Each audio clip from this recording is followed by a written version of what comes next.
প্রশ্ন, হুজুর, এবছর আমার সন্তানের অনেক অসুস্থতা ছিল।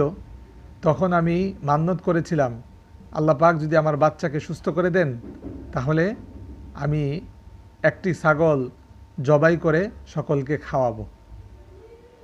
এখানে আমার জানার বিষয় হচ্ছে, সেই ছাগল থেকে আমি কিছু নিজে খেয়েছি গোশত।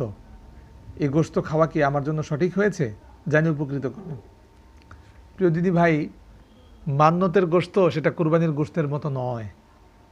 কুরবানির গোশত যেভাবে নিজে এবং অন্যান্য ধনী গরিব সবাইকে দিতে পারেন, খাওয়াতে পারেন, মান্যতের গোশতের হকদার একমাত্র গরিবরা। আপনি সেই গোশত, মান্যতের গোশত খেতে পারবেন না।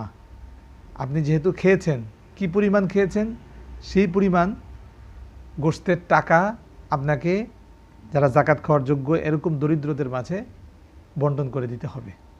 আশা করি বিষয়টা বুঝতে পেরেছেন।